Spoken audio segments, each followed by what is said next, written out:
Donc, je suis effectivement directrice de la direction pour la science ouverte d'INRAE. Donc INRAE, c'est un institut qui résulte de la fusion de l'INRA et de l'IRSTEA en 2020. Et donc nos domaines de recherche concernent l'agriculture, l'alimentation et l'environnement. Et du coup, à l'occasion de la fusion, ça nous a donné l'opportunité de réorganiser en fait le périmètre, enfin information scientifique et technique, dont bibliothèque, mais aussi numérique scientifique, et un autre volet qui était les recherches, les sciences et recherches participatives, pour créer cette direction pour la science ouverte, qui est donc sur un périmètre large de la science ouverte, puisque ça concerne à la fois l'ouverture des résultats de recherche, donc l'ouverture des publications, l'ouverture des données, l'ouverture des codes, mais aussi l'ouverture à la société et notamment la participation des citoyens à des projets scientifiques de recherche participative, par exemple.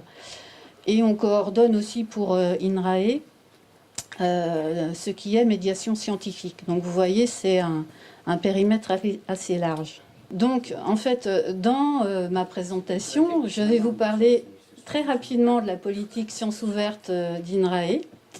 Je vous parlerai de l'évaluation, alors principalement l'évaluation individuelle, qui est une évaluation conseil, et donc des critères qu'on prend en compte dans cette évaluation en lien avec la science ouverte. Et puis, donc ça, ce sera ma deuxième partie sur l'évaluation. Et ensuite, je parlerai d'un objectif que nous avons qui est d'atteindre 100% de publications librement accessibles à l'horizon 2030. Donc, politique institutionnelle en quelques mots et rapidement. Enfin, on a la chance au niveau d'INRAE, à peu près depuis 10 ans, les PDG se sont intéressés à la science ouverte. Et donc déjà, dans le précédent contrat d'objectif, enfin, plan stratégique INRAE, il y avait déjà un volet sur la science ouverte. Et donc, du coup, ça a été poursuivi dans le contexte INRAE. Donc, dans le document d'orientation stratégique, on parle de la science ouverte plutôt vue comme un enjeu autour de partage des connaissances, et ça a donné lieu à une politique que je veux vous présenter dans les grandes lignes, et un plan d'action également, donc avec des moyens assortis. Il y a 3 facettes. En fait, si je commence par la gauche, donc il y a vraiment le volet ouverture des processus de recherche et des résultats à tous les acteurs de la société. Et derrière ça, on retrouve les enjeux de partage de connaissances, enfin de médiation scientifique, de démarche recherche participative et également l'innovation ouverte. Voilà. On a un volet infrastructure de recherche, les infrastructures étant vues comme quelque chose d'important pour faciliter les collaborations, et donc là, tout ce qui est soutien au développement de HAL, mais aussi de recherche DataGouv, dont vous avez peut-être entendu parler, est dans le cadre de cette politique. Mais autour de la science ouverte, il y a aussi des risques. Et donc, en fait, ce qu'on veut insister, c'est ouvrir, oui, mais ouvrir en conscience. Et donc, du coup, on fait tout un travail de formation autour de l'intégrité, autour enfin, des dossiers autour de l'évaluation. Voilà, donc, de fait, c'est une politique assez large. Et dans notre plan d'action, il y a 10 actions phares. Vous ne voyez pas, je pense, ce qui est écrit, mais ça n'est pas très grave. La première, ça concerne la mise en œuvre de recherche DataGouv. Le numéro 3, c'est justement l'objectif de 100% de publication en open access dont je vais vous parler. Et puis la numéro 9, c'est la prise en compte des pratiques de sciences ouvertes dans l'évaluation. Voilà, donc pour le contexte de notre politique, et vous trouverez tout ça en ligne, puisqu'on a un site web qui s'appelle science-ouverte.inrae.fr, et vous avez tout ce que je vais vous dire se trouve sur ce site. Donc la première partie, c'est sur l'évaluation une évaluation conseil des chercheurs, et donc là je vais plutôt me positionner au niveau individu, et je ne vais pas du tout parler d'évaluation collective. Voilà, donc l'évaluation des chercheurs à INRAE, elle est faite via des commissions scientifiques spécialisées. Donc elle rassemble des pairs. donc des scientifiques d'autres organismes. Elles sont organisées par thématique et donc elles ont lieu tous les 4 ans. Et il y a aussi des évaluations approfondies. Donc c'est une évaluation des chercheurs par les chercheurs. Et ces commissions spécialisées, elles prennent en compte les trajectoires individuelles, le moment de la carrière. Quand vous êtes jeune chercheur, vous n'êtes pas forcément en responsabilité de montage de gros projets, donc les critères peuvent être différents.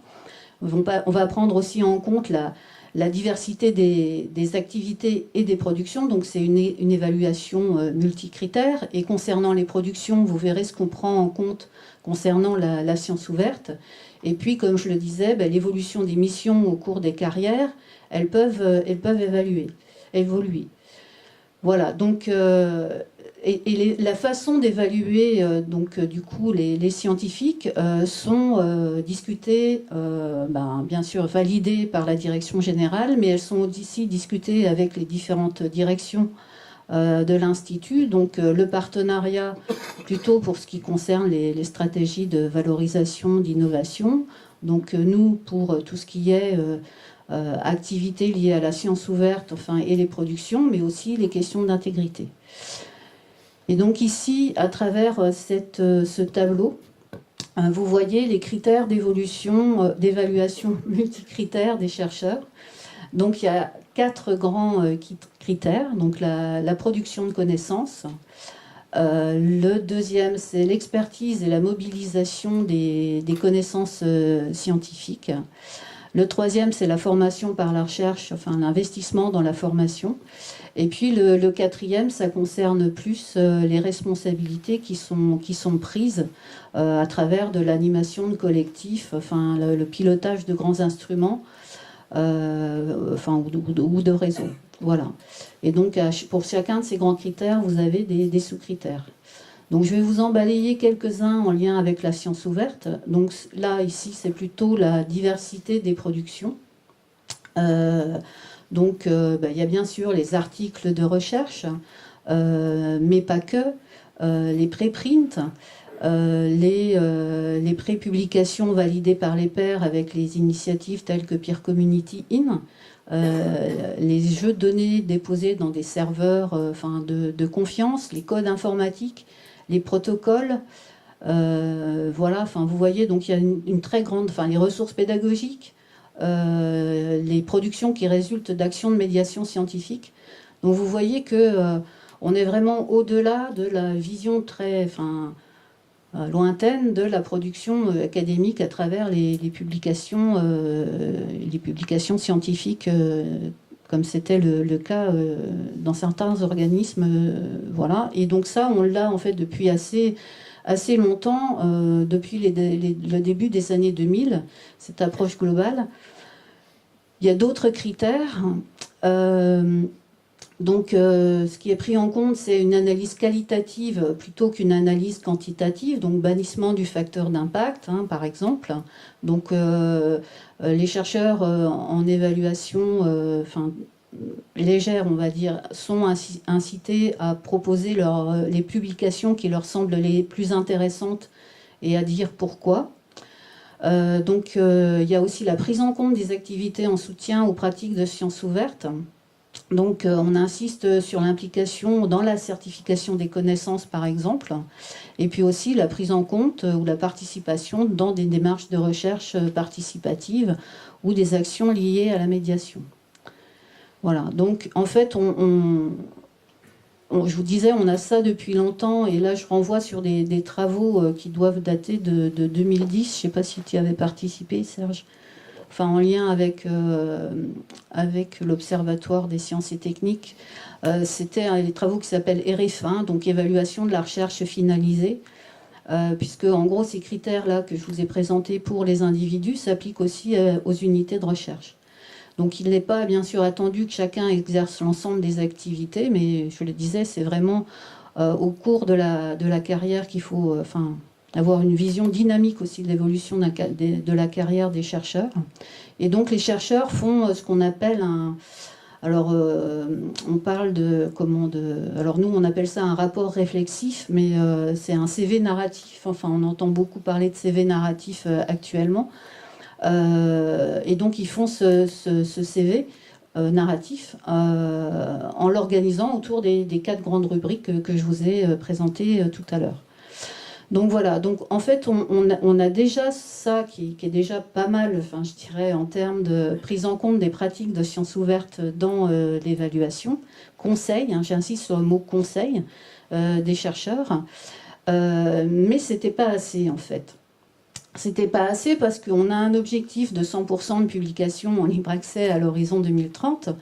Et en fait, donc là, c'est un graphique qui vient du baromètre national de la science ouverte qu'on peut décliner par organisme. Et donc là, ce sont les données de 2022, donc qui portent sur les années antérieures. Et en fait, on voit qu'en 2020, en fait, on arrive à 80% de publication. En 2021, on en est à 76%. Et donc le sujet, c'était que, en fait, on pense que obtenir les 25% complémentaires, donc pour aller au 100%, ça risquait d'être difficile. Voilà, et donc il nous fallait faire autre chose. Donc comment atteindre cet objectif de 100% de publication à l'horizon, enfin accessible en libre accès à l'horizon 2030, considérant le fait que le chercheur, avec sa liberté, est totalement libre de choisir le support de publication qu'il souhaite. Il n'y a pas d'accord de la hiérarchie pour publier. Et il est titulaire des droits d'auteur, enfin, avant une éventuelle cession à l'éditeur. Donc la difficulté qu'on a, c'est de concilier un objectif, enfin, macroscopique qui est celui de l'établissement, enfin, avec une politique publique en quelque sorte, puisqu'on veut ouvrir vraiment tous nos résultats, et ce que fait l'individu en fait, hein, à qui on n'a rien à dire. Hein, voilà. Donc en fait, la seule façon, je dirais, entre guillemets, inciter les chercheurs à déposer, enfin à rendre leurs publications accessibles, c'est via l'évaluation. Pourquoi? Parce que c'est l'établissement qui définit les modalités d'évaluation des individus. Voilà. Et en fait, c'est ce qu'on a fait. Et donc en 2023, notre directrice générale, début avril, a envoyé un courrier aux chercheurs. Alors là, je ne sais pas si vous pouvez lire. Donc elle insiste sur en fait leur liberté de publication. Mais en jaune, ce que j'ai mis, c'est que à partir de l'année 2023, donc l'évaluation conseil et les promotions des chercheurs s'appuieront sur la version librement accessible des articles publiés dans les revues scientifiques via la liste des productions exportées de Halle. Voilà. Et donc, associé à ce courrier, en fait, on a fait un guide dont je vous présente juste la page d'accueil. La synthèse, je vais quand même vous la lire, c'est: tout scientifique reste libre de choisir ses supports de publication, quel que soit leur modèle économique. L'Institut formule cependant des conseils aux auteurs pour que leurs résultats soient librement accessibles, notamment en débossant le texte intégral de leur publication dans Halle, en mettant également à disposition les données et les codes pour que les résultats soient reproductibles. De plus, il est conseillé d'appliquer certains principes pour limiter les dépenses liées à la publication. Et dès 2023, l'évaluation conseil et les promotions s'appuieront sur la version librement accessible. Et donc, en fait, dans ce document que vous trouverez également en ligne, on donne des conseils. Donc, en synthèse, vous êtes libre de choisir vos supports de publication, mais restez vigilants. Donc là, le sujet, c'est de ne pas aller faire attention aux éditeurs prédateurs, de ne pas aller payer 5 000 euros pour publier ou 9 000 euros. On insiste sur la diversité des types de production qui existent pour rendre accessibles les résultats, les data papers, les software papers, voire les résultats négatifs. On leur demande de diffuser les publications via les archives ouvertes, donc Halle, mais si c'est sur bioRxiv, ça va aussi. On insiste sur le fait qu'ils doivent être reconnus pour leur contribution et aussi valoriser celle des tiers, donc citer correctement, faire attention à l'autorat, enfin aux différents types de contributions. On insiste pour qu'il s'implique dans les activités de validation et certification des connaissances, donc tout ce qui est peer reviewing, open peer reviewing, etc. Et donc sur le volet, le dernier, concerne la prise en compte dans l'évaluation. Donc ce qui est écrit, c'est que les dossiers soumis pour l'évaluation conseil ou les promotions doivent donner accès à une version autorisée du texte intégral des articles scientifiques pour pouvoir être considérés par les évaluateurs. Donc ils peuvent publier dans une revue sous abonnement. Ce que l'on demande, c'est qu'il y ait un post-print ou un pré-print quelque part, et si possible dans HAL, parce que HAL est sauvegardé de manière pérenne via le CINES. Mais on n'oblige pas, là, strictement au dépôt du texte intégral dans HAL, on autorise le fait qu'il soit ailleurs. On n'interdit pas, enfin, on déconseille pas de publier non plus dans les revues Gold. C'est peut-être une différence par rapport au CNRS. On insiste juste en disant qu'il ne faut pas payer n'importe quoi. Il faut plutôt réfléchir au sens de ce qu'on paye, et il vaut mieux mettre enfin, une version en archive ouverte. Voilà. Et les dossiers doivent être constitués en s'appuyant sur les exports de HAL. Donc pour HAL, en fait, ce qu'on demande, c'est que les références y soient, même si le texte intégral est ailleurs. Pourquoi? Parce qu'en fait, on a des exports pour nos commissions spécialisées, des exports HCERS. Et en fait, ça alimente directement les dossiers d'évaluation. Donc vous voyez une référence biblio ici où il a indiqué que cette référence était bien en open access, et pour faire ça, on s'appuie sur les API de HAL qui s'appuient sur un paywall. Et pour cet article-là, donc on met ce document n'est pas en libre accès, et le chercheur a la possibilité d'ajouter un fichier. Voilà, j'ai terminé, hein, je ne sais pas trop où j'en suis du temps qui m'est accordé. Donc pour conclure, je dirais que nous, on a déjà pas mal avancé en matière de sciences ouvertes et d'évaluation, mais il y a quelques questions quand même qui se posent, parce qu'en incluant d'autres types de production que les articles, comme les données ou comme les codes, donc on quitte un système qui était autoporteur, celui de la publication, puisqu'il y avait le processus de reviewing, enfin, bon, et les journaux qui donnaient une certaine indication de la qualité, pour aller vers d'autres types de production où en fait la qualité intrinsèque des jeux de données qui sont rendus accessibles, on ne sait pas du tout l'apprécier autrement qu'en considérant qu'ils sont fairs, et donc on peut avoir un critère technique autour de la notion de faire, mais ça ne dit rien de la qualité. Et donc ça pouvait questionner nos commissions. Par ailleurs, les pratiques de sciences ouvertes au sein d'une discipline et même entre disciplines sont complètement différentes. Voilà, enfin, c'est pour ça que nos commissions spécialisées sont normalement très thématiques, et donc normalement les pairs peuvent connaître les bonnes pratiques et conseiller les auteurs. Un autre aspect, c'est que la science ouverte met du coup un accent sur la capacité à collaborer entre les scientifiques avec la société, et aussi à réutiliser les productions. Donc comment reconnaître la production scientifique d'un individu, son originalité, à partir du moment où on réutilise beaucoup. Donc là, il y a des problématiques à résoudre en étant capable de créditer et puis de certifier la qualité des productions. Pour terminer, zut, il y a une animation bizarre là. Voilà, donc on a une politique pour l'évaluation qui reconnaît la diversité des productions et des activités des chercheurs. Une politique science ouverte avec un objectif de 100% de publication.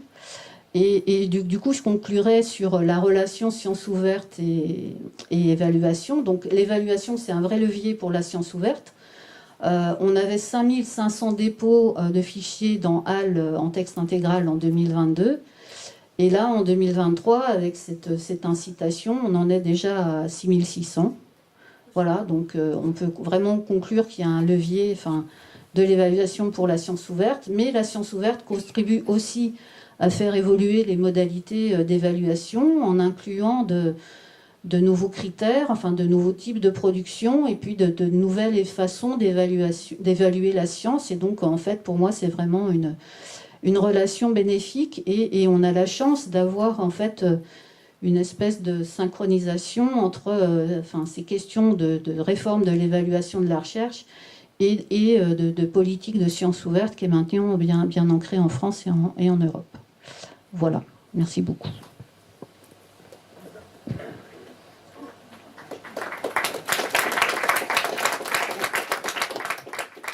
Merci Odile. On va enchaîner avec Michel. Bonjour à tous. Moi je suis Michel Paul, je suis directeur de recherche à l'INSERM, neurobiologiste, et depuis quelque temps je m'occupe de l'information scientifique et technique de l'INSERM, et j'anime un département, ou je dirige un département de sciences ouvertes. Je vais prendre un abord un tout petit peu différent de ma collègue de l'INRAE, et je vais vous parler plutôt d'un cheminement que l'INSERM a suivi pour arriver vraiment de cette notion de l'accès ouvert à quelque chose de beaucoup plus large, et donc la science ouverte.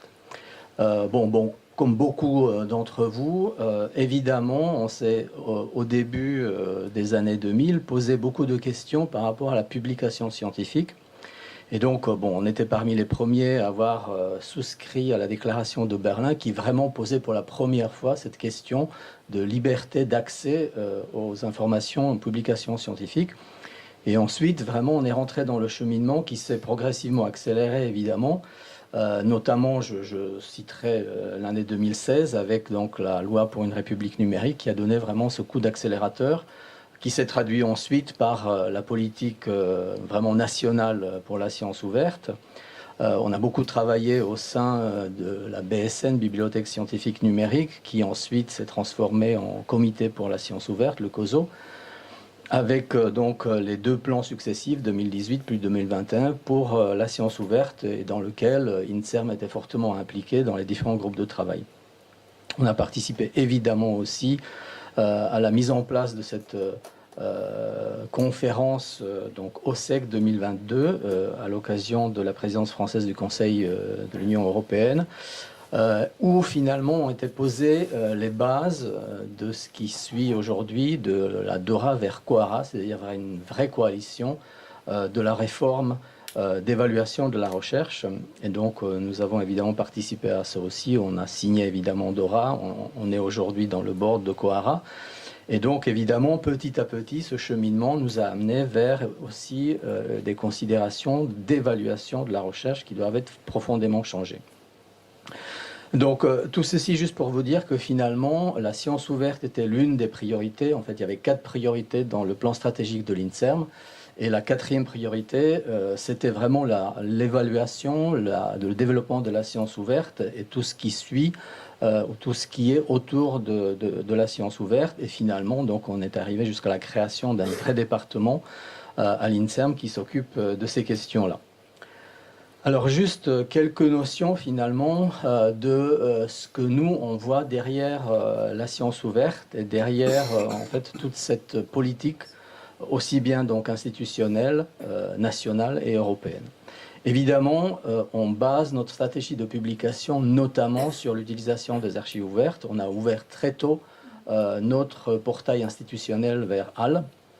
Et donc, pour nous, c'est vraiment fondamental que non seulement l'archive ouverte HAL participe à l'accès ouvert, libre aux publications scientifiques, mais aussi pérennise, évidemment, parce que vous savez très bien que quand les articles sont chez un éditeur scientifique, quand ce sont des éditeurs scientifiques, voire même évidemment des éditeurs qui sont associés à des sociétés savantes, rien n'empêche que les éditeurs peuvent faire faillite et vous n'êtes absolument pas certain que les articles seront sauvegardés et pérennes. Archives ouvertes, évidemment, pérennisent notre production. En deuxième position, on a mis dans cette stratégie la publication dans des revues en open access de type Gold. Évidemment, revues hybrides, bon, je les ai mis en grisé parce que je ne veux même pas en parler. C'est vraiment quelque chose qu'on proscrit de façon très active. Et puis, évidemment, on fait beaucoup attention au coût des APC. J'en parlerai tout à l'heure. Alors, ce qui est pour nous aussi très important, c'est l'utilisation des préprints. Donc, Odile Lologne l'a mentionné un petit peu. C'est vrai que c'est une forme de publication ou de communication scientifique un peu particulière.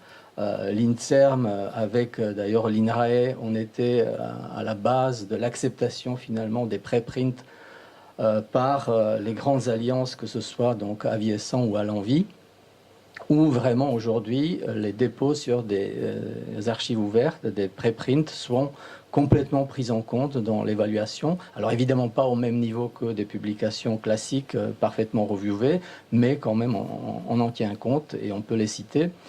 Et puis je parle même pas des revues Diamant, parce que autant nous y croyons beaucoup dans certains domaines scientifiques, bon, SHS, maths, physique, autant on a un problème dans le biomédical avec cette forme de publication ou des revues de ce type-là, puisque actuellement, par exemple, il n'en existe absolument pas. Et on craint un petit peu que le développement sera extrêmement compliqué, très long, et que la notion entre guillemets d'excellence va primer encore pendant des années dans le domaine biomédical. Juste pour vous dire que évidemment on suit très attentivement le degré de passage vers l'accès ouvert à nos publications. Donc à l'image de baromètre national pour la science ouverte que vous connaissez certainement, on a créé à l'INSERM le nôtre, qui est fondé sur le même principe que celui au plan national, pour que l'on puisse justement suivre et se mesurer un petit peu à la moyenne nationale. Donc vous voyez que bon, on progresse relativement correctement, on a toujours un petit peu d'avance sur la moyenne nationale, mais là encore, il faut faire un petit peu attention. Ce plateau de 78% que Odile a cité tout à l'heure, mais nous en sommes finalement pas loin. Et on se dit que là, il va falloir passer, pareil, à des systèmes un petit peu plus peut-être... alors je ne veux pas dire contraignant, mais en tout cas, on va essayer d'expliquer un petit peu plus pourquoi il faut continuer dans cette stratégie et surtout pas arriver à ce plateau sur lequel donc, on va stagner. Alors évidemment, je l'ai dit tout à l'heure, la notion de coût de la publication est extrêmement importante. C'est pour ça que, bon, là aussi, on suit très attentivement les coûts. Je vais vous demander juste, si vous voulez regarder le total des APC, donc l'histogramme au milieu. Et vous voyez qu'en 6 ans, on a quasiment doublé nos coûts en publication, donc des dépenses en APC. Alors là, sur ce graphique, je m'arrête en 2021. Je n'ai pas eu le temps d'intégrer les chiffres qu'on vient juste de consolider pour 2022. Mais à nouveau, en 2022, on a dépassé 1,8 million en APC. Et donc, on craint qu'on ne va pas pouvoir suivre très longtemps.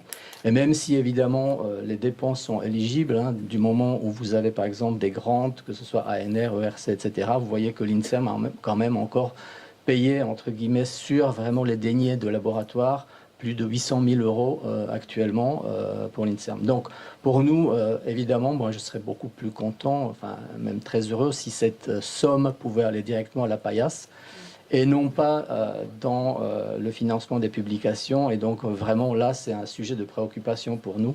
Et on va prendre des mesures effectivement pour commencer à contrôler un petit peu ces dépenses-là. À côté donc de cette gestion, de cette stratégie de publication, on essaye aussi évidemment de s'intéresser à des données. Alors je le dis tout de suite, à l'INSERM, on a une particularité, ce sont les données de santé. Donc vous pouvez imaginer qu'on ne les traite pas de la même façon que les données qui sortent des recherches fondamentales des labos. Mais en tout cas, ce qu'on a fait depuis à peu près presque 2 ans maintenant, c'est de mettre en place une Chief Data Officer qui s'occupe vraiment de l'animer au sein de l'INSERM, et de mettre en place un réseau interne qui est notamment associé à des délégations régionales ou des grands instituts de mixité. Donc à Paris, c'est par exemple l'Institut Imagine, l'ICEM à la Pitié-Salpêtrière, l'Institut Cerveau-Moelle. Évidemment, dans les régions, à Bordeaux, on a déjà à Nantes, Strasbourg, on a déjà des correspondants qui gèrent pour les labos de l'INSERM la question des données. On a ouvert, c'était au mois de mars de cette année, notre partition dans le RDG, donc dans la plateforme researchdata.gouv. Et dans mon département, il y a des personnes effectivement qui suivent des dépôts, qui les valident, et en fait il faut évidemment une qualité minimale pour pouvoir déposer dans cet entrepôt. On a mis en place le plan de gestion de données vraiment un peu spécifique à l'INSERM, qui est quand même, cela dit, évidemment disponible sur la plateforme de l'INIST Opidor, mais qui est tourné là aussi justement vers, par exemple, l'utilisation des équipes de recherche clinique, notamment par exemple nos unités dans les hôpitaux, les CIC. Et puis, évidemment, comme je l'ai dit tout à l'heure, on s'intéresse beaucoup à des données de santé. Alors, pourquoi je vous en parle un petit peu de façon particulière? C'est tout simplement qu'on s'est rendu compte que, au plan national, vraiment, on était, alors je ne vais pas dire mauvais, mais en tout cas, on n'est pas bon. Là, sur ce graphique, vous voyez un petit peu la moyenne nationale en ce qui concerne les publications qui suivent des essais cliniques. Vous savez probablement qu'on doit déposer sur des plateformes, notamment américaines, mais il y a aussi une plateforme désormais européenne, des essais cliniques. Quand un essai clinique est initié, on doit déposer sur cette plateforme vraiment le début où on doit informer finalement le monde de la santé et de la recherche qu'un essai clinique est en train d'être conduit. Ce qui est assez paradoxal, c'est qu'une fois qu'on l'a déposé, on s'aperçoit que souvent, en fait, on ne suit pas l'évolution de l'essai clinique, puisque, encore une fois, même quand ce sont des essais cliniques qui sont terminés, au plan national, vous voyez la moyenne qui est vraiment très mauvaise pour vraiment les publications qui suivent. Et quand vous regardez un petit peu, donc la dernière colonne violette, donc c'est le monde académique. Et vous voyez que le monde académique est vraiment pas bon, c'est-à-dire que quand le promoteur d'un essai clinique est une unité de recherche, est un hôpital, CHU, etc., ben là, franchement, on est très mauvais. Et donc, au plan national, cette question a été vraiment prise en compte de façon très sérieuse. Imaginez que vous avez en face des associations de malades qui se sont prêtées à participer donc, à un essai clinique. Et à l'issue de cet essai clinique, personne ne sait ce qui s'est passé. Et quand un patient qui était inclus dans cet essai vous demande « mais voilà, ça a servi à quoi ?» Vous êtes incapable de lui répondre parce qu'il n'y a aucune publication qui a suivi l'essai clinique. Donc franchement, ça ne va pas. Et donc, au plan national, il y a maintenant un groupe de travail qui s'est mis en place sur la transparence des recherches en santé. L'INSERM est vraiment fortement impliqué, évidemment, là-dedans. Et on va essayer de formuler des préconisations pour pallier à ce problème-là. La science ouverte, évidemment, fondée ou accompagnée par l'éthique, intégrité, enfin, le travail avec la société et la transparence, évidemment. Donc, bon, voilà, je liste très rapidement nos implications. Donc évidemment, on a un comité d'éthique qui préconise, qui recommande, qui a une lettre d'information, etc. La dernière, par exemple, concernait l'utilisation dans la recherche de ce qu'on appelle les organoïdes. Je ne sais pas si vous savez ce que c'est, mais ce sont des amas cellulaires complexes sur lesquels, en fait, on modélise le fonctionnement d'un organe vital. Ça peut être le cœur, ça peut être le cerveau, ça peut être les reins. Donc ça pose beaucoup de questions. Évidemment, on a notre délégation intégrité scientifique, on a une cellule sciences et société qui est extrêmement importante et active à l'INSERM, puisque une des forces de l'INSERM, c'est d'avoir des relations extrêmement étroites avec toutes les associations de malades qui existent en France. Et donc, ce sont de véritables partenaires de recherche pour nous aujourd'hui, parce que les associations non seulement donnent des idées des fois sur leur pathologie, mais aussi préconisent par exemple des voies de recherche que l'on pourrait suivre. Et donc, ils s'associent ensuite avec des laboratoires qui vont, sur le plan fondamental, voire clinique, explorer certaines voies. Quand je parle de transparence, c'est aussi justement de montrer à tout le monde ce qui se passe avec l'ouverture ou le coût de la publication. Et donc, bon, très rapidement, vous voyez les histogrammes qui montrent que, par exemple, certains des éditeurs, bon, je ne veux même pas les nommer parce qu'à chaque fois, ça m'énerve. Voilà, et vous voyez la progression, mais massive, de dépenses chez ces éditeurs-là. Et pour l'instant, on n'arrive pas à raisonner, j'allais dire, les chercheurs pour se demander mais pourquoi je publie chez cet éditeur-là et pourquoi je dépense en plus l'argent chez cet éditeur-là. Donc il y a quelque chose qui ne va pas dans cet histogramme. Et là aussi, on se doit de travailler sur ces questions-là. Et donc je termine par évaluation, parce que c'est de ça quand même qu'on devait parler, même si j'ai pris la liberté de vous expliquer un petit peu finalement le cheminement de notre politique et de notre réflexion. Juste pour vous dire que, évidemment, dans l'évaluation, on incite. Alors, pour l'instant, on est loin de ce qui s'est fait au CNRS et même, finalement, de ce qui va se faire au niveau de l'INRAE. On ne oblige pas nos chercheurs à déposer dans HAL. Donc, on préconise très fortement. Et on se dit qu'on n'a peut-être pas cette obligation, mais qu'ils vont y arriver eux-mêmes, parce qu'ils vont s'apercevoir que même l'HCERES, par exemple, va commencer à évaluer uniquement sur la base des articles qui vont être déposés dans HAL. Cette année, c'était la première année où l'HCERES a clairement annoncé qu'il veut que les structures créent des collections dans HAL et qui va ensuite s'appuyer sur les articles qui seront disponibles dans ces collections-là. Donc je pense qu'ils vont y arriver petit à petit eux-mêmes. Ce qui est sûr, c'est que depuis au moins 3 ans, si c'est un peu plus, on a complètement proscrit dans nos façons d'évaluer le facteur d'impact des journaux. Plus personne n'en parle. Même le H-index, on ne veut plus en entendre parler. Ce qu'on utilise maintenant systématiquement, ce sont les CV narratifs. Et on ne demande plus, surtout dans les promotions, par exemple CR vers DR ou DR2 vers DR1, on ne demande plus des listes exhaustives de publications, mais vraiment choisir 5 publications majeures. Et un petit peu comme l'a dit ma collègue Odile Lologne, expliquer finalement pourquoi ils ont choisi ces publications-là et qu'est-ce que ça a apporté dans leur parcours de recherche. Les commissions scientifiques spécialisées chez nous sont complètement autonomes.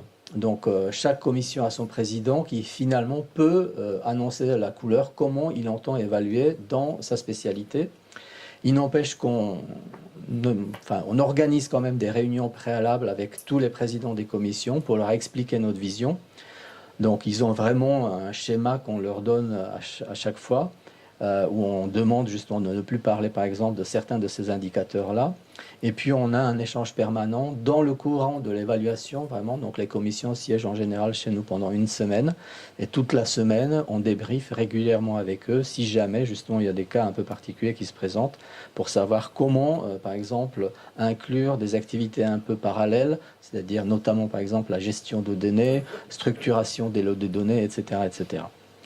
Et puis, évidemment, les pratiques d'évaluation, je pense qu'il ne faut pas rester dans son coin. Il faut absolument collaborer avec nos collègues. Mais l'évaluation, vous savez que ce n'est pas une question institutionnelle, ce n'est pas une question nationale, c'est une question internationale, évidemment. Et donc là, on veut vraiment collaborer. Je sais qu'avec l'INRAE notamment, il y a déjà des collaborations depuis plusieurs années sur ces questions-là.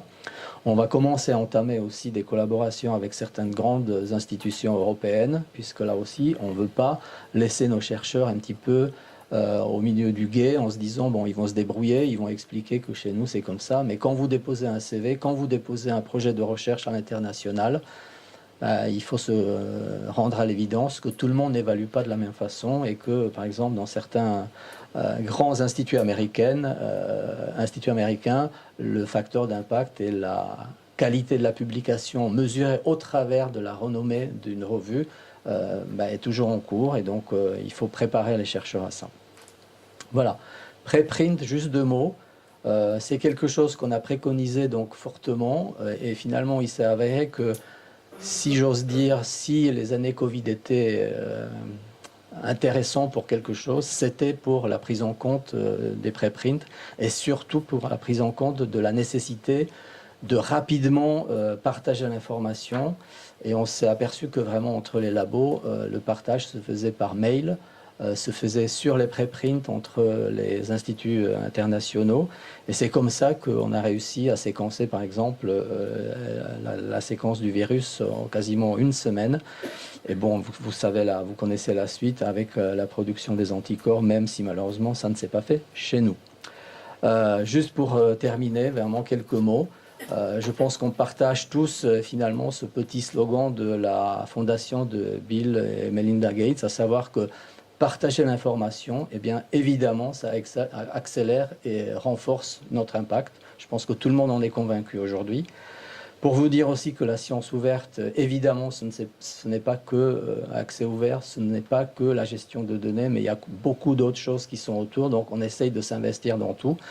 Et finalement, le tout pour une seule raison, c'est que à partir de la paillasse, à partir vraiment des essais cliniques qui sont très fermés pour l'instant encore, mais notre but, c'est d'arriver à diffuser vraiment l'information le plus rapidement possible dans la société pour que tout le monde puisse en saisir, que ce soit, encore une fois, monsieur lambda, ou que ce soit, par exemple, les industriels, les associations, enfin, vraiment tout le monde. Voilà, c'est notre but ultime en tout cas, notamment donc évidemment dans le domaine de la santé. Merci bien.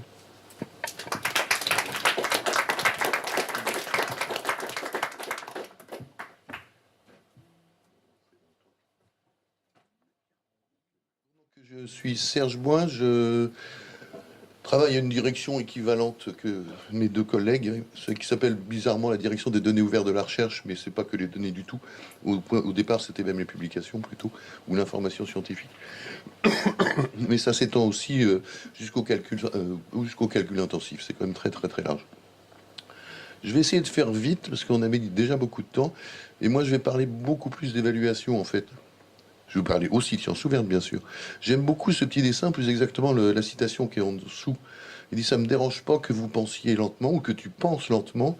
Ce qui me dérange, c'est que tu publies plus vite que tu ne penses. » Je trouve que c'est très très joli ça. Je ne sais pas si c'est apocryphe ou pas, mais c'est Pauli qui est. Alors, et l'évaluation, c'est ça justement. Alors, c'est une exagération.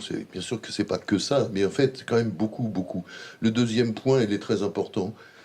Tu fais tout ce que tu veux, tu es libre, tu choisis ton sujet de recherche, ta méthode, t'en discutes, etc.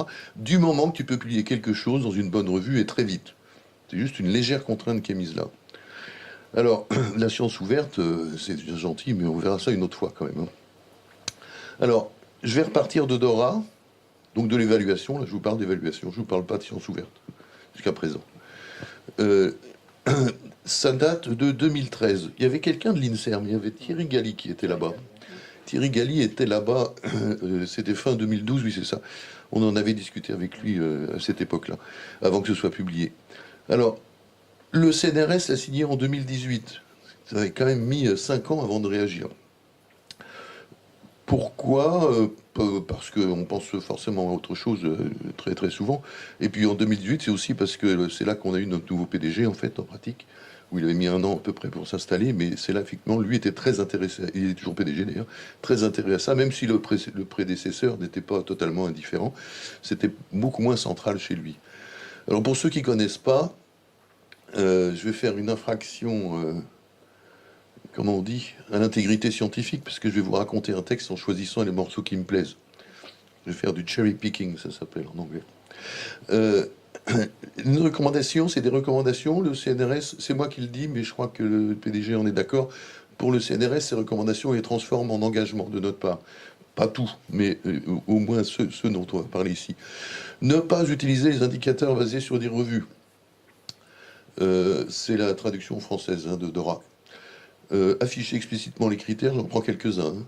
Tenir compte de la valeur et de l'impact de tous les résultats de la recherche. Et puis, quand on s'adresse aux chercheurs, parce que très très souvent, on entend des chercheurs qui disent « Oui, mais c'est grosso modo, c'est ces connards de technocrates qui nous jugent là-dessus, donc on est obligé de faire ça. » Ceci est totalement faux. Les technocrates, c'est vous, les chercheurs, en l'occurrence. Ce sont les mêmes qui font l'évaluation. Donc, il faut faire très attention à ça. Et alors, produire des évaluations fondées sur le contenu. Quand vous êtes chercheur, vous voulez être évalué, mais vous évaluez. Quand vous évaluez, parlez du contenu. Alors, je vais dire une coïncidence en quelque sorte. Et pendant ce temps-là, le CNRS élabore une feuille de route sur la science ouverte, qui n'est pas destinée à réfléchir à l'évaluation, qui est destiné à ce qu'on a vu, ce qu'on connaît tous, vous l'avez très souvent ici. C'est quand même dommage que la science soit pas ouverte. On est à l'ère du numérique, y compris pour les textes. Comment ça se fait qu'arrivé en 2021, 2022, 2023, on n'est toujours pas ouvert alors qu'on a commencé en 91 en physique? Il n'y a pas de raison qu'on ne puisse pas le faire partout.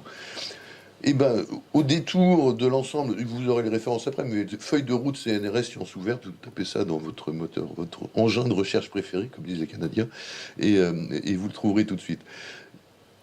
J'ai écrit 4 principes, j'ai souligné, mis en caractère gras, mis entre guillemets, principes. C'est des principes, ça, c'est pas des critères. Les principes eux-mêmes, ils sont là, ils disent comment il faut faire. Alors, c'est la même chose, toujours pareil, hein, le contenu, s'il vous plaît. Si on cite une production quelconque, c'est pas production, c'est pas publication, c'est production. Production, ça peut être publication ou autre chose. Si on la cite, on doit dire pourquoi c'est intéressant, qu'est-ce qu'on y a apporté nous-mêmes, des choses dans ce genre-là. Et puis un petit 4, et mettez dans HAL tout ce qu'il est possible d'y mettre. C'est rigolo, parce que hier, Quelqu'un est venu me dire, oui, mais on me dit qu'il faut que je mette ça dans RAL, mais j'ai pas le droit de le mettre dans RAL, alors qu'est-ce que je fais? Alors la réponse est, tu le mets pas dans RAL. J'aime beaucoup les questions vides, mais on en reçoit beaucoup quand même. Alors, une fois qu'on a posé des principes, il s'agit de les traduire dans des critères. Alors au CNRS, on a le comité national, il y a 41 sections, 5 commissions interdisciplinaires, ça en fait 46, on a 10 conseils scientifiques, c'est très gros le CNRS, qui sont les conseils scientifiques des instituts disciplinaires, on va dire, puis le conseil général scientifique du CNRS, tout ça, ça finit par faire 1000 personnes. Réussir à discuter avec 1000 personnes d'un coup, c'est pas facile, évidemment. En plus, c'est 1000 personnes qui se renouvellent. J'ai rajouté en sous-titre à l'ombrageuse indépendance. C'est pas une blague. Hein. J'entends par là, moi, qu'il y a. Alors, les 41 sections et 5 commissions, ça fait 46, sont chacune un président ou une présidente, et donc il y a une conférence des présidents qui élit son propre président ou sa propre présidente. Je ne raconte pas un petit peu le système. Et en plus, après, il y a des présidents de conseils scientifiques, puis après, il y a la conférence des présidents de conférences. On a des réunions avec le bureau de la conférence des présidents de sections et de commissions, avec le directeur général délégué à la science. Le directeur général délégué à la science, qui est censé être le chef, il n'est pas le chef de ces gens-là. Et il n'a pas intérêt à avoir des velléités d'être le chef. J'ai déjà vu dans des réunions, c'est d'où parles-tu, camarade? C'est vraiment ça. Hein. Donc c'est pas facile du tout, mais c'est des endroits, des personnes sensées avec lesquelles on peut tout à fait discuter, et les principes, les 4 que j'ai évoqués juste avant, ont fini par être effectivement plus ou moins adoptés sur le principe. Le petit problème qu'on a derrière, c'est que tous les 5 ans, chacune des sections et commissions revoit l'ensemble des critères et les publie, sans en référer à qui que ce soit d'autre qu'eux-mêmes. Donc, quand vous voyez 46 x 4, j'ai mis 4 parce que figurez-vous qu'il y a des critères pour les recrutements, puis pour les promotions, puis il y a des CR et puis il y a des DR. En fait, il y en a d'autres, il y en a plus que ça. 164 jeux de critères, 164 textes, d'une dizaine de pages chacun, 5 pages, ça dépend des fois. On fait un métier de bénédictin parfois, quand même. Je les ai tous lus. Faut que je vous le dise. Alors, une fois qu'on s'est assuré que les critères étaient conformes, c'est toujours pas le cas. J'ai encore reçu un mail, là, pendant le repas de ce midi, on a un conseil scientifique d'institut qui est allé dire vous mettrez la liste complète de vos publications. Donc on vient de dire qu'il ne fallait pas le faire. Il faut finir par y arriver quand même. Alors, une fois qu'on a fait modifier, en discutant chacune des sections et des commissions, les jeux de critères qu'ils affichent, après, c'est pas le tout. Il y a aussi la manière, la forme dont on dépose les dossiers. Et là, c'est pas les évaluateurs qui font ce travail-là, c'est la DRH, en liaison avec la DSI. Et son sous-traitant informaticien pour aller développer le site web. Alors, donc on a modifié les formats des dossiers. Alors, là, je vous parle d'un aspect, il y en a plein d'autres en fait. Ce que je disais tout à l'heure, mettez pas, vous pouvez la mettre si vous voulez, mais ça sert à rien de mettre la liste complète de publication, des choses comme ça. On a demandé aux chercheurs de s'auto-évaluer autour des quatre thématiques qui sont ici, nature d'activité, qui se relèvent de l'activité de recherche normale. C'est quelque chose qui était absent avant. Alors, ce que disait Odile, le système publication autoporteur, ça dépend beaucoup des disciplines. On a grosso modo on les a toutes, les disciplines de recherche fondamentale au CNRS. Et quand je dis recherche, c'est vraiment en recherche. Pas... On a de la philo, il y a de tout. Hein. Le système autoporteur dans beaucoup des disciplines, pour pas dire la grosse majorité, autour des publications, était réel, et il l'est encore en grande partie. Donc on dit, la liste des publications, ok, moi c'est bien ce qu'il fait celui-là aussi, tu prends celui-là ou celui-là, bah attends, il a plus de publis, hop, discute pas. C'est une méthode feignante, bien sûr. Donc là, il y a ces dimensions-là. Ça ne change pas des choses du jour au lendemain de manière très simple. Ça permet d'éventuellement faire un léger changement culturel, tout petit. Finira peut-être par arriver à quelque chose. Alors, bannir les facteurs d'impact, les H-index, etc., ben bien sûr, c'est évident. De même que le nombre de publications, même. En pratique, une fois que les portes sont fermées, qu'on est en train de faire le travail d'évaluation et qu'il s'agit de convaincre un camarade, on ne sait pas ce qui se dit. Hein. Alors on a une chance, c'est que dans ces 1000 personnes-là, il y en a une majorité qui sont élues, figurez-vous. Alors vous allez me dire, ça vous qualifie pour être un bon évaluateur? Certainement pas spécialement, j'allais dire. Ça a un gros avantage, c'est que les élus, ils veillent au grain, au moins de l'équité. C'est-à-dire que le népotisme au CNRS, ça existe comme partout, bien sûr, mais c'est sérieusement contrôlé à ce niveau-là, tout à fait sérieusement. De même que si on a réussi à convaincre les élus du bien fondé des propositions qu'on fait en termes d'évaluation, on peut être sûr que s'il y a des dérapages, ça se saura. C'est un gros avantage, en fait, sur ce coup-là, d'avoir des élus. Alors, ce que disait Michel à l'instant, et ce qu'a dit Odile un peu juste avant aussi, on ne peut pas s'amuser à changer les critères d'évaluation et les méthodes d'évaluation au CNRS sans que ça se fasse aussi ailleurs, bien sûr. Alors, ça tombe bien, je veux dire, c'est ce qu'on est en train de faire tous. C'est pas sorti comme ça du chapeau d'un génie, c'est un mouvement général et mondial. On l'a bien vu, je veux dire, Dora, ça n'a pas été fait en France, ça date de 2013. Ce mouvement, il est complètement général. Maintenant, il faut réussir à le mettre en œuvre de manière pas forcément complètement coordonnée, mais qu'au moins qu'il y ait une certaine harmonisation de ces évolutions. Donc il y a un machin qui s'appelle la Coalition for the Advancement of Research Assessment, qui s'est monté en Europe à l'initiative de la Commission, mais sans que ce soit la Commission, il y a une ambiguïté qui traîne encore et qui va traîner longtemps, je pense. D'autant que ça s'appelle Coara.eu, c'est comme ça. Mais qui a vocation à devenir global, comme ils disent, c'est-à-dire mondial, qui s'internationalise effectivement. Il y a pas mal d'institutions d'Amérique du Sud qui s'y sont mises. Coara, je ne vais pas vous répéter, parce qu'à la fin, vous avez l'impression que je bégaye. C'est grosso, j'ai presque fini. Il s'agit donc de voir, au départ, c'est un genre de déclaration, là aussi. Je vous ai mis les 4 cœurs, il y en a 6 autres derrière, que je vous liste pas.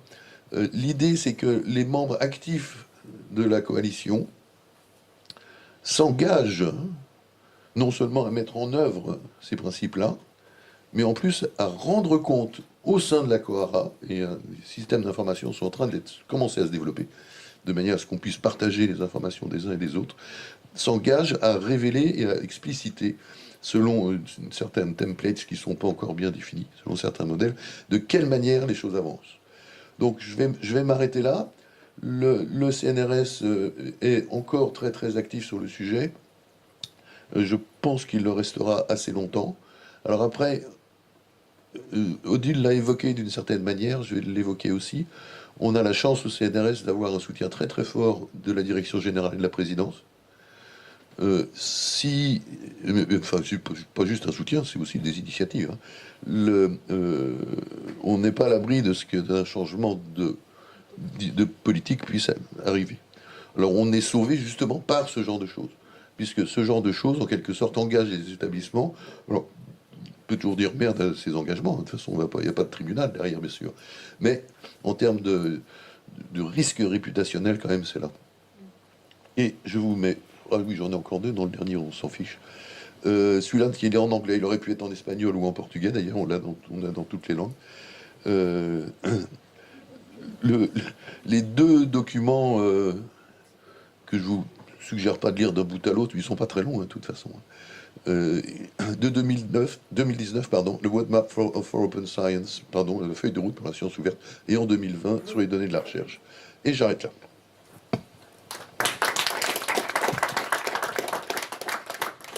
On va conclure cette table ronde avec Lise Dumazy et on passera ensuite aux questions-réponses. Je vais commencer rapidement par dire un peu d'où je parle, parce que je pense que ça a été plus clair pour mes 3 collègues que pour moi. Alors, je ne parle pas au nom de l'ANR, déjà, voilà, parce que je suis responsable d'action à l'ANR, mais pas responsable de la politique de sciences ouvertes, que je partage, mais bon, c'est pas moi qui m'en occupe, hein, c'est Martine Garnier-Rizet et Joé Ancion, entre autres, qui s'en occupent, même si nous en discutons souvent et nous n'avons pas de désaccord, bien entendu. Je parle plutôt en tant que... récente, ancienne, je veux dire, conseillère sciences ouvertes de la conférence des présidents d'université, récente, ancienne, présidente du consortium Couperin et de l'ABES, et puis après tout, assez récente aussi, ancienne présidente d'université, puisqu'en tant que président d'université, on est évidemment concerné par l'évaluation et par la science ouverte.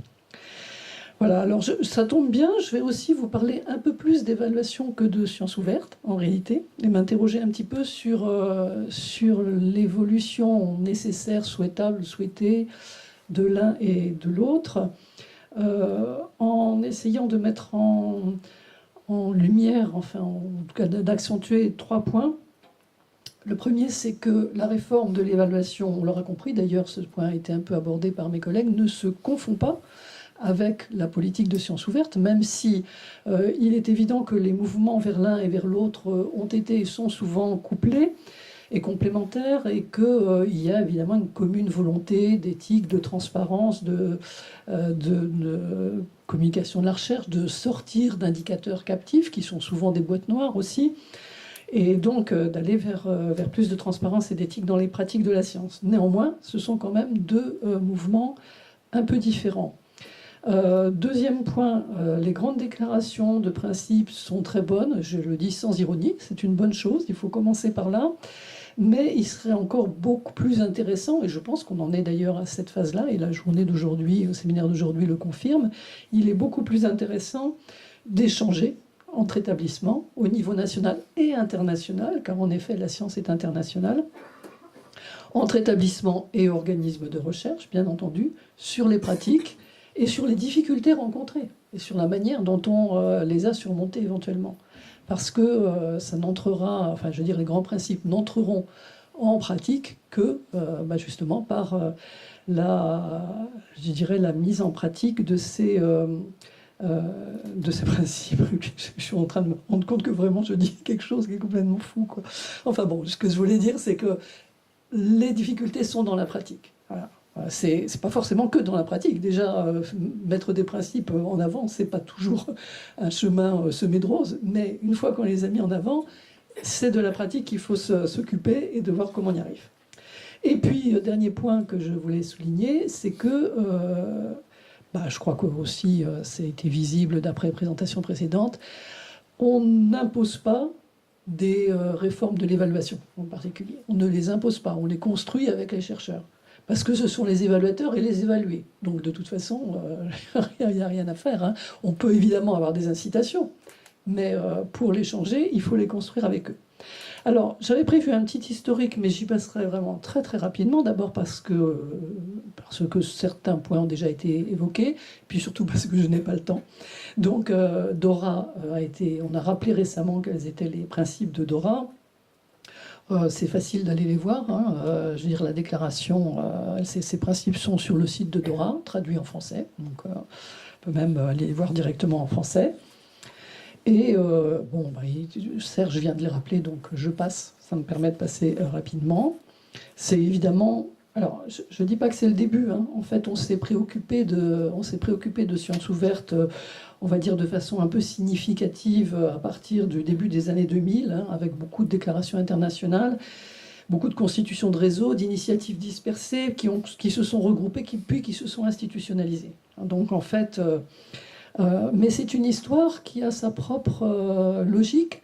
Et en fait, la question de la réforme de l'évaluation est venue plus tard, d'une certaine façon, alors même qu'on a fini par s'apercevoir assez vite que c'en était la base, ou en tout cas une des bases importantes, hein, pour aller justement vers plus de sciences ouvertes.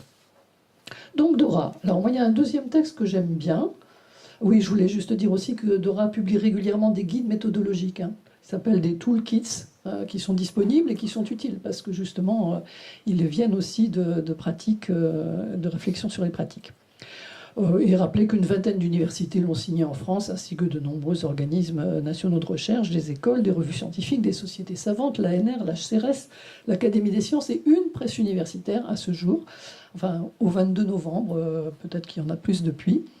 Alors, on peut signer Dora en tant qu'individu et en tant qu'organisation. Il y a beaucoup plus d'individus que d'organisations, bien sûr, mais il y a quand même pas mal d'organisations. En France, il y en a 87 et 1348 individus. Voilà. Alors, un autre texte que j'aime bien, c'est le manifeste de Leiden pour la mesure de la recherche. Alors, on n'est pas vraiment dans la science ouverte, même si de nombreuses considérations et principes se recoupent. On est vraiment sur un texte qui s'interroge sur l'évaluation et sur comment faire la meilleure évaluation. Vous le savez sans doute, le centre de Leiden est un centre de scientométrie, hein, qui publie d'ailleurs un classement. Et en 2015, donc, ils ont fait un manifeste en 10 principes qui a été traduit par Ghislaine Filiatro et se trouve sur le site d'Ouvrir la Science, hein, comme beaucoup d'autres documents intéressants. Donc je vous invite à aller le voir, d'autant plus que je n'aurai pas le temps de m'attarder sur ces 10 principes. Mais ce qui, à mes yeux, le rend très intéressant, c'est que, bien sûr, la volonté d'aller vers la transparence, vers l'éthique, vers un changement de l'évaluation qui prenne en compte toutes les productions de la recherche, etc. Je ne reviens pas sur tout ce qui a déjà été dit. Ça se trouve dans le manifeste Leiden. Mais en même temps, le manifeste s'interroge vraiment sur qu'est-ce qu'une évaluation, quelles sont ses difficultés et comment on arrive à les surmonter. Donc chacun des principes est escorté d'un résumé et d'un commentaire. Et je trouve que c'est très intéressant. Bon, je vous donne juste le titre de départ des principes parce que je n'ai pas le temps de faire plus, mais je vous invite vraiment à aller le voir. La description quantitative doit servir d'appui à une évaluation qualitative, qui ne dit pas qu'il ne faut pas faire de quantitatif, ce serait très hypocrite. On sait très bien que le quantitatif va toujours servir, et d'ailleurs, ce n'est pas forcément une mauvaise chose qui sert. Simplement, il ne doit servir que d'appui à une évaluation qualitative.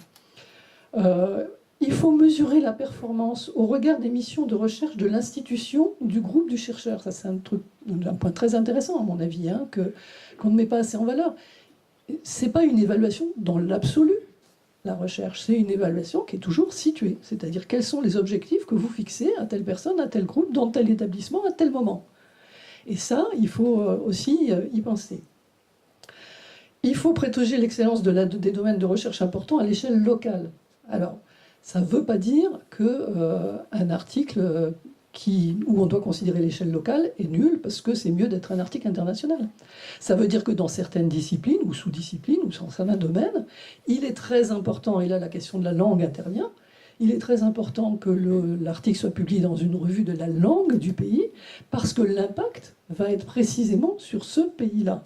Et donc, ça pose à nouveau frais, je dirais, la question de la langue qui doit être une question, et vous le savez bien, en sciences humaines et sociales, qui est une question particulièrement importante. Et ça pose la question du pluralisme et de l'importance sociétale des recherches qui peuvent être minorées par la volonté de ne publier que dans des revues internationales, naturellement en anglais, puisque c'est la langue dominante. Alors j'avoue que ce n'est pas la langue dominante scientifiquement, c'est la langue dominante pour des tas d'autres raisons, on le sait bien. Quatrièmement, il faut maintenir une collecte de données et des processus d'analyse ouverts, transparents et simples. Alors ça veut dire plusieurs choses. Ça veut dire que l'établissement qui fait faire l'évaluation doit fournir à ses évaluateurs, et aux évalués d'ailleurs, le moyen d'avoir des données fiables, objectivées, etc., le plus possible. Et ça demande des moyens. Ce que dit Kohara aussi d'ailleurs. Il faut des moyens pour faire une bonne évaluation. Et aussi transparent et simple. Et il faut permettre aux chercheurs évalués, c'est le 5e principe, de vérifier les données et les analyses. Il faut tenir compte des différences entre disciplines en matière de publication et de citation. Plus personne ne va utiliser l'index de citation, donc il n'y aura pas de problème. Mais bon, il vaut mieux le dire quand même que pas le dire. Voilà. Il faut baser les évaluations des chercheurs sur un jugement qualitatif de leurs travaux. Bon, ça, c'est, je dirais, ce qui est le plus demandé, même si ça n'est pas sans poser quand même quelques questions aussi. Et même si je suis absolument d'accord, mais ça pose quand même des questions. Il faut éviter les simplifications abusives et les fausses précisions. Et il faut reconnaître les impacts systémiques des évaluations et des indicateurs. Quel que soit le type d'évaluation, quel que soit le type d'indicateur qu'on va choisir, ça a un impact sur ce que le chercheur ou l'ensemble des chercheurs vont faire.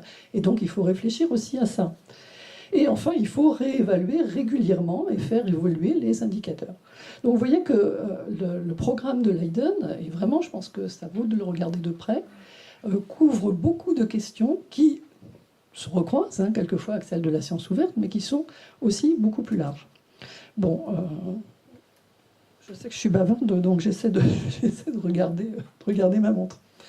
Bon, je vous passe tous les... de toute façon, je pourrais vous donner les références s'il y en a, mais elles sont connues. Tout ce qui est plan national à sciences ouvertes, mise en place du GT évaluation et sciences ouvertes du COSO, qui est évidemment très, très important. Et vous avez beaucoup beaucoup de documents publiés, encore une fois, sur le site qui sont vraiment intéressants. Rapport de l'EUA en 2019, Research Assessment in the Transition to Open Science, qui fait un peu un état des lieux de ce qui se passe en Europe.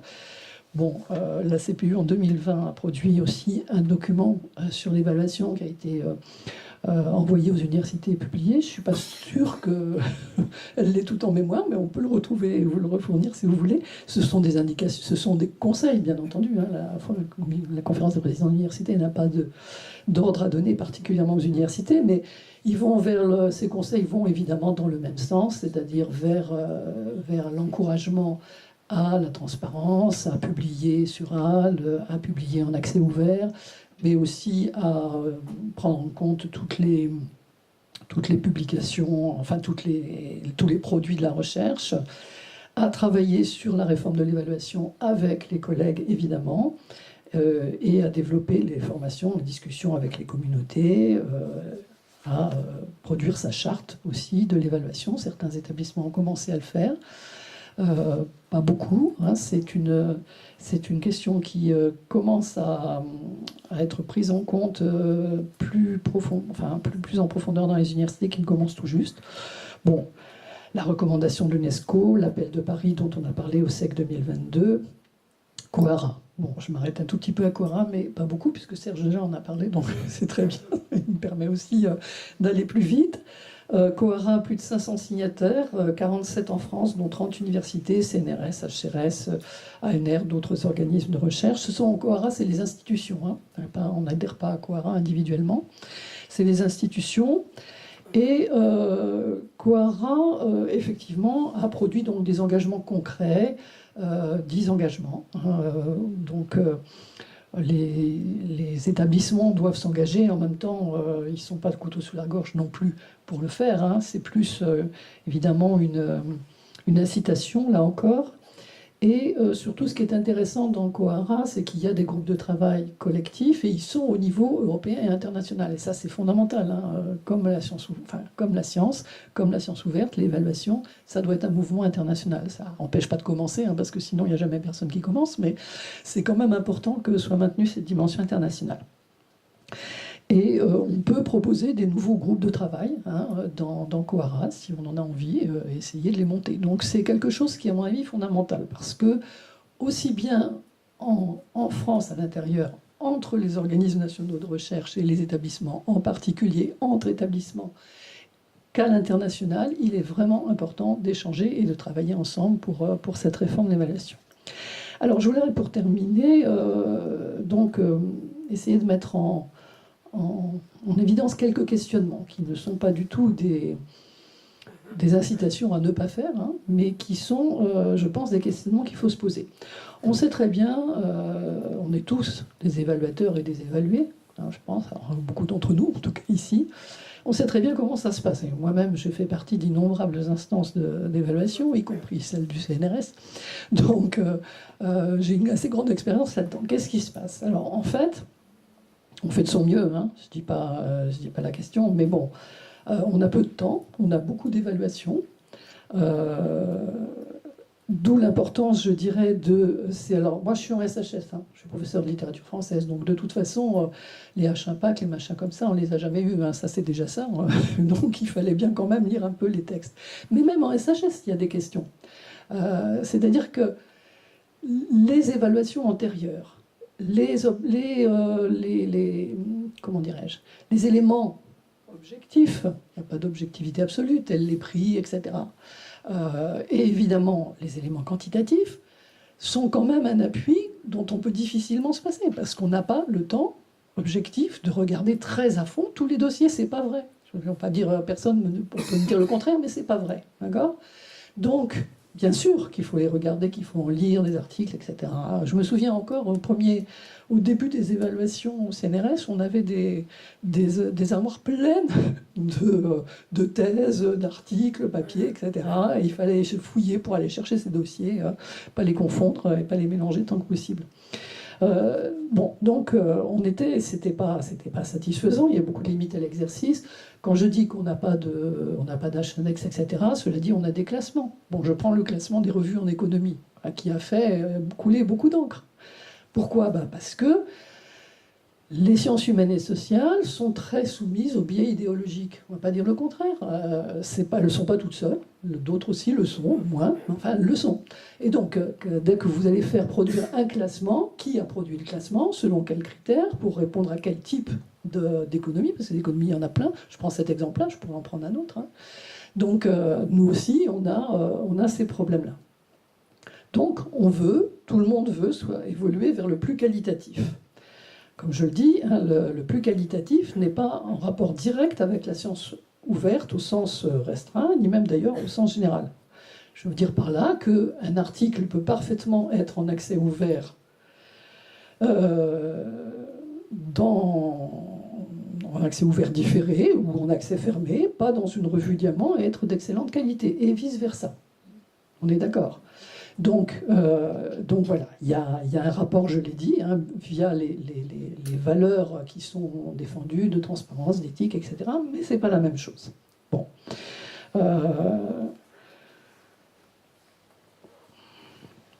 Par ailleurs, le qualitatif implique aussi qu'on se soucie de toute l'activité de recherche du chercheur, et pas seulement du produit fini, mais aussi de la mise à disposition du public de tout ce qui précède ou accompagne la recherche.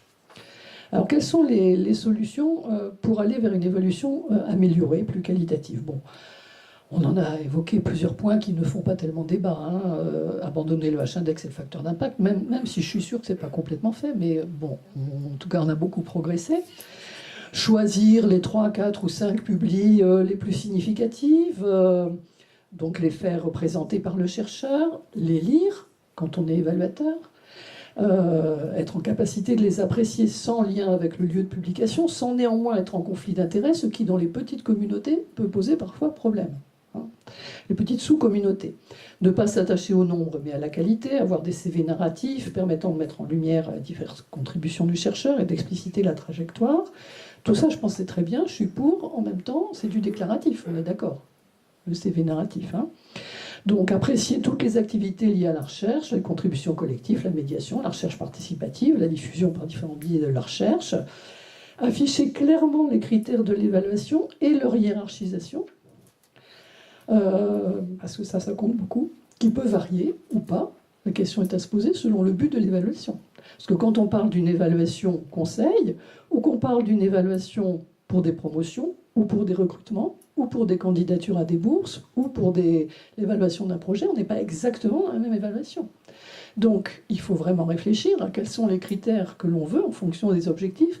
Comment on hiérarchise ces critères à chaque fois? Moi, j'ai vu ça je ne sais combien de fois. Ah ben oui, il y a tel critère, mais sur tel critère, c'est autre chose. Oui, mais comment on choisit? Alors, lequel est le plus important?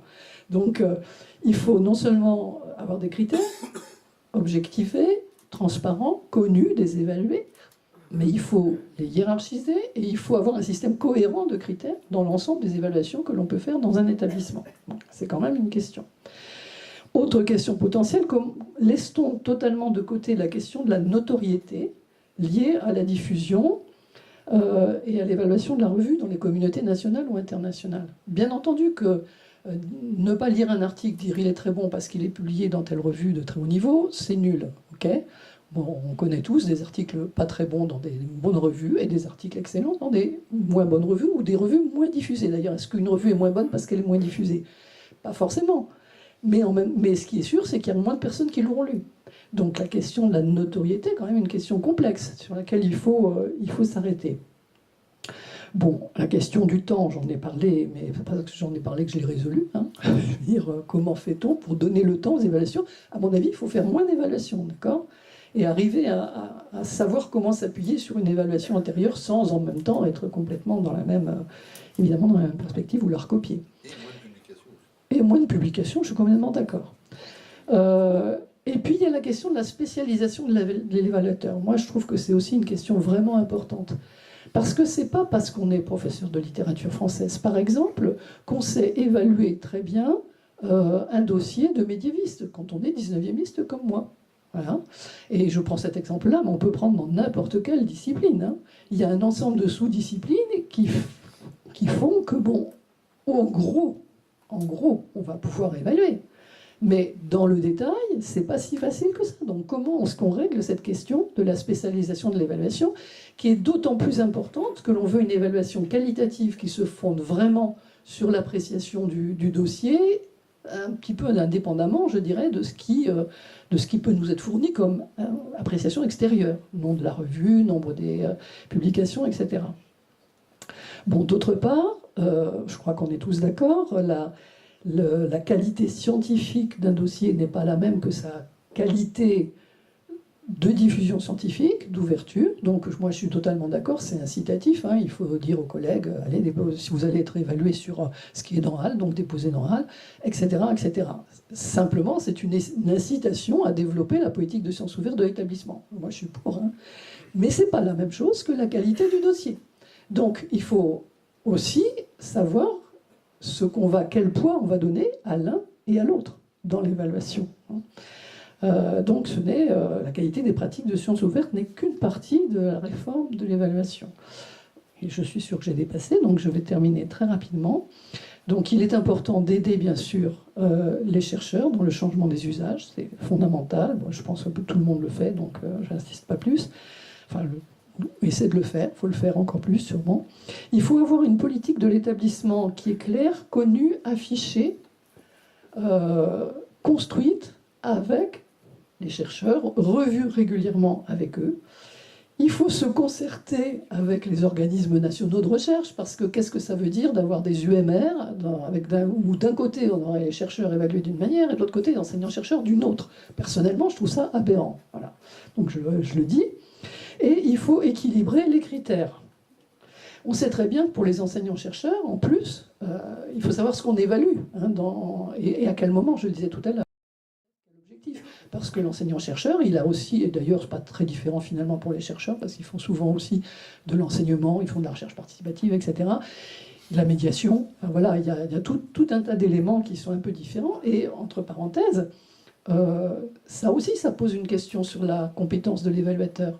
Parce qu'on peut être compétent, on peut être très compétent pour évaluer un sous-domaine particulier de recherche, et ne pas l'être du tout pour évaluer la qualité d'une recherche participative ou d'une médiation. Hein. C'est pas forcément donné comme ça automatiquement à n'importe quel enseignant-chercheur. Voilà, donc comme je le disais tout à l'heure, beaucoup d'universités, enfin en tout cas un certain nombre, ont adopté maintenant des politiques et des chartes de sciences ouvertes. Et comme la vôtre, plusieurs commencent maintenant à réfléchir à la question de l'évaluation. Et je trouve, alors, en lien avec la science ouverte, mais encore une fois, c'est pas la même chose. Et je trouve que c'est important de le faire. Donc bravo, continuez. Et tant qu'à le faire, faites-le bien. C'est-à-dire qu'il y a vraiment, comme j'ai essayé de le dire, c'est quelque chose d'extrêmement complexe et il faut prendre toute cette complexité en considération. Voilà.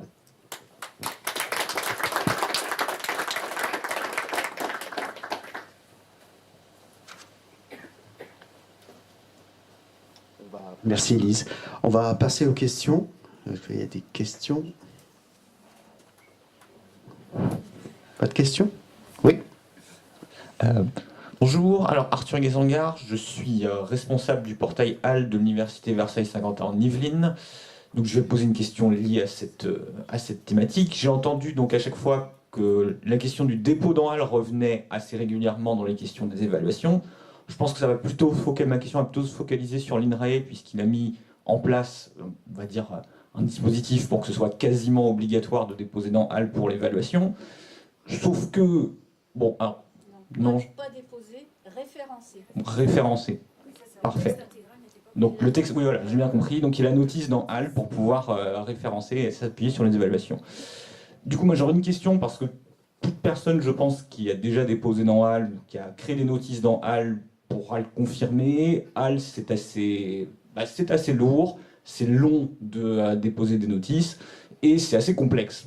Par exemple, typiquement, voilà, les questions des chapitres d'ouvrage ou des différentes notices d'auteurs. Est-ce que j'ai des personnes, des co-auteurs qui ont déposé pour moi? Comment est-ce que je peux l'intégrer dans mon CV, etc. Ça peut vite devenir très complexe pour les chercheurs. Et donc, quels sont les dispositifs que vous avez éventuellement mis en place pour simplifier tout ce travail réalisé par les chercheurs? Est-ce qu'il y a des services qui sont mis en place au sein des différents établissements pour simplifier ce travail et fluidifier le travail d'évaluation? Alors dans le guide, enfin merci pour la question, dans le guide que je vous ai présenté là, en fait on incite le chercheur à faire des dépôts réguliers au fil de l'eau. Voilà, enfin, donc du coup, déjà de ne pas attendre l'évaluation pour se précipiter à faire le dossier. Voilà, donc ça c'est quand même déjà une bonne pratique du côté chercheur. Après, au niveau INRAE, on a mis en place une équipe centralisée qui fait un travail de contrôle, technique, enfin un jeu technico-juridique sur les pièces jointes pour vérifier que les documents sont diffusables. Voilà, et donc on a essayé d'avoir un engagement à faire ça sous 48 heures. Quant aux notices sans document, en fait, on fait du travail de curation a posteriori pour enrichir les métadonnées. Voilà, pour avoir des notices qui sont plus complètes. Voilà, et donc en fait on se sert aussi de tout ce qui est déposé dans HAL, on récupère ça dans une base bibliométrique interne où on fait tout un autre travail de curation de métadonnées, de réalignement sur les référentiels pour pouvoir produire d'autres types d'indicateurs et notamment pour ce qui est de l'Institut, le recensement des productions plutôt destinées aux professionnels, voilà, et donc c'est HAL, les données dans HAL qui nous servent, mais cette base bibliométrique est aussi alimentée par d'autres sources, dont le WOS, dont Scopus, si tout n'est pas dans HAL en fait. Voilà, je ne sais pas si j'ai répondu à votre question. Et en fait, on incite les chercheurs à avoir un ID HAL, donc un identifiant dans HAL qui permet de regrouper toutes leurs publications et de faire leur CV, leur page de CV dans HAL. Grâce à ça, donc en fait, ça alimente les exports pour nos commissions spécialisées dont je vous parlais. Et l'autre chose, c'est qu'au niveau des unités de recherche, donc pour les évaluations HCERS, on les invite on les accompagne pour la mise en place de collections. Et c'est donc via la collection HAL de l'unité que ça renseigne automatiquement le dossier HCERES. Et donc on avait un export maison, mais maintenant en fait on s'appuie sur celui qui est fait par l'HCERES, qui s'est appuyé en partie sur ce qu'on avait fait. Voilà. Bonjour, donc je suis Anna Lawati, enseignante-chercheur en biologie à l'Université Sorbonne Paris-Nord et je suis aussi membre d'Institut universitaire de France. J'ai une question très pratico-pratique puisque nous disons depuis quelques temps qu'effectivement les impact factors, les H-index vont disparaître. Alors comment on peut envisager le jugement qualitatif de nos articles, de nos travaux? Nous allons présenter, admettons, 5 articles très importants et ont un impact dans notre recherche, mais en quoi quelqu'un qui n'est pas vraiment dans la thématique ou dans les commissions, parmi des collègues, pour avoir des promotions, on peut effectivement juger cette qualité des articles et aussi qualité d'un chercheur si on n'y a plus de chiffrage, entre guillemets? Moi, j'ai une réponse double. Il y en a une première, c'est que quand on effectue ce travail, en général, on compare des dossiers. C'est pas un dossier, est-ce qu'il est bien ou pas, c'est on compare un dossier avec un autre. Et donc on cherche à faire des classements entre les dossiers. Ça change un peu la donne quand même, parce qu'on peut être un peu à côté, et on peut réussir à être convaincant, même pour des gens qui ne sont pas totalement spécialistes. C'est-à-dire que s'il n'y a que mon voisin de bureau qui peut comprendre ce que je fais, il y a vraiment un problème de communication scientifique. Alors, j'ai autre chose sur un tout autre domaine. Moi, je suis pas chercheur. Enfin, j'ai été il y a très très longtemps. J'étais sociologue, figure-toi. Et je suis ingénieur. J'ai participé à un nombre incalculable d'évaluations dans des commissions d'ingénieurs. Pas la queue d'un chiffre. Pas la queue d'un. C'est que du narratif. On dit ce qu'on a fait. On dit ce qu'on a fait. On dit d'où on vient. On ne dit pas, j'ai fait quoi? Moi, j'ai fait 250 évaluations, tiens. Ou alors j'ai lu, enfin plus que ça, j'ai lu 480 dossiers en 15 jours pour faire des interclassements des ingénieurs techniciens administratifs de la délégation Paris-Michel-Ange. Ça, c'est du vécu. Est-ce qu'il y avait des chiffres dans ces dossiers? Mais non. Comment on fait comment on recrute les gens dans la vie, dans la vraie vie, pas juste les chercheurs et les enseignants-chercheurs, pas en comptant des trucs, en étant convaincus par leurs compétences, par ce qu'ils font, par leurs projets. Oui, puis c'est pas que les c'est pas que les publications, c'est aussi effectivement un chercheur qui commence à avoir un rayonnement par sa production. Il va être dans des conférences, enfin, il va avoir des projets, donc son rayonnement, enfin, il va avoir des collaborations. Donc, je pense qu'on peut aussi l'apprécier par la diversité justement des critères qui sont pris en compte au-delà de la production scientifique académique, quoi. Je pense que ça veut dire aussi que quand même, il faut que chaque chercheur, quelle que soit sa discipline, ajoute des compétences narratives à ses compétences globales. Alors, juste un mot peut-être pour conclure, parce que je comprends très bien dans le domaine de la biologie la question. Je peux vous dire qu'il n'y a pas plus longtemps que le début de l'année, j'étais dans une conférence internationale aux États-Unis, et un de mes collègues me présentait son étudiant, et il m'a dit, voilà, c'est machin, il a fait un science l'année dernière. Et voilà, on y est. C'est-à-dire qu'on a beau dire, on ne va pas parler de fact factor, on ne va pas parler de citation, etc. On va présenter, en tout cas dans le biomédical, je suis navré, mais par rapport au reste, on en sera pendant longtemps encore dans cette façon d'appréhender le travail d'un chercheur en disant, il a publié ça, il a publié là, etc. Mais dans les commissions, j'allais dire, en tout cas à l'INSERM, ce que je connais assez bien, on doit être un peu rassuré parce que quand on a un dossier, on a toujours en face un spécialiste vraiment du domaine. C'est-à-dire que quand dans la commission on se partage les dossiers, on trouve toujours un spécialiste le plus proche évidemment des questions qui sont posées dans le dossier d'un chercheur. Mais Lise l'a dit tout à l'heure, la question de temps qu'on consacre à l'évaluation est primordiale parce que dès qu'on n'a pas le temps, l'œil switch vers les indicateurs numériques. Forcément, parce qu'on doit faire vite, on a 15 dossiers, on a une semaine pour les évaluer, on regarde les chiffres qui sont facilement comparables. C'est pour ça que nous, on ne veut plus ces chiffres, on ne veut pas les voir dans les dossiers, et comme ça, on s'attache au moins à lire vraiment, alors pas le fond d'un projet, pas le fond d'un article, mais on compare, comme l'a dit Serge, par rapport à d'autres dossiers, et on essaie d'évaluer vraiment l'originalité. Bon, moi, j'ai siégé dans les commissions, je suis d'accord, c'est pas facile, mais entre l'oral d'un candidat et son dossier, franchement, on arrive assez bien à juger la qualité du candidat et tout ce qu'il a produit. Mais je pense que c'est... Ouais. Mais c'est pas une science, j'allais dire, très facile, hein, je suis d'accord. Donc il faut être assez humble par rapport à ça. Et des fois, je l'avoue, on peut se tromper aussi parce que la personne ne s'est pas mise en avant suffisamment, alors que son travail, il est fondamental et excellent. Voilà.